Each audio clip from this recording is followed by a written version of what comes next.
Hello guys, फेरि पनि स्वागत छ। अहिलेको सेसन प्रेजेन्ट कन्टिन्युअसको प्र्याक्टिस सेसन हुनेछ। आइएम एक्सन प्लस आइएनजीको बिहाफमा प्रेजेन्ट कन्टिन्युअसको प्र्याक्टिस गर्नेछौँ, जुन फिल इन द ब्ल्याङ्क्स रहेका छन्। एक नम्बरमा जाउँ।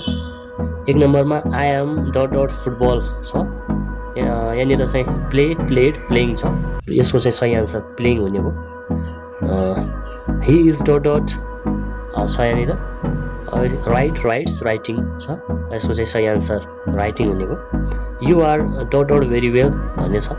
यसको चाहिँ सही answer you are speaking very well हुने भयो। They are dot dot new song भन्ने छ। यसको चाहिँ सही answer they are listening new song भन्ने छ। It is dot dot very well छ। यसको सही answer it is working very well. यसको सही आन्सर हुनेछ वर्किङ हुनेछ। We are dot dot together भन्ने छ।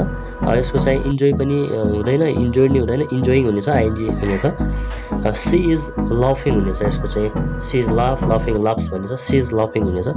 यसरी चाहिँ हामीले प्रेजेन्ट कन्टिन्युअसको केही प्र्याक्टिसहरू चाहिँ यहाँनिर थियो हामीले यो गऱ्यौँ।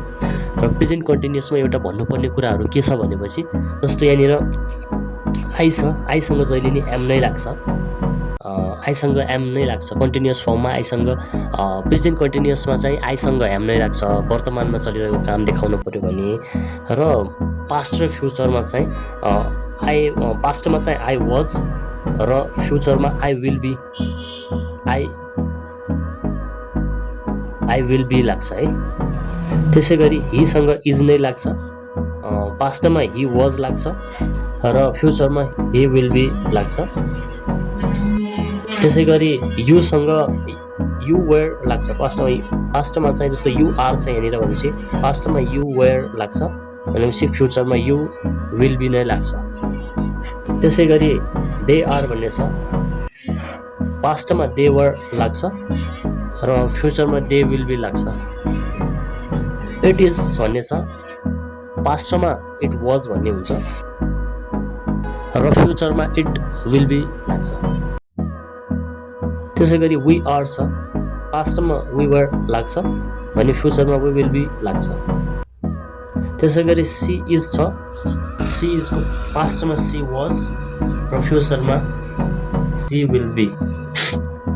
यो सब्जेक्टहरूसँग पनि पास्ट कन्टिन्युअस र फ्युचर कन्टिन्युअसमा के लाग्छ भन्ने कुराहरू पनि यहाँबाट क्लियर भइसकेपछि पास्ट कन्टिन्युअस र फ्युचर कन्टिन्युअस पनि क्लियर यत्तिकै भइहाल्छ। धन्यवाद। अहिलेलाई यति गरौँ। नेक्स्ट लेसनमा चाहिँ हामी सिम्पल प्रेजेन्टतर्फ लाग्छौँ। धन्यवाद।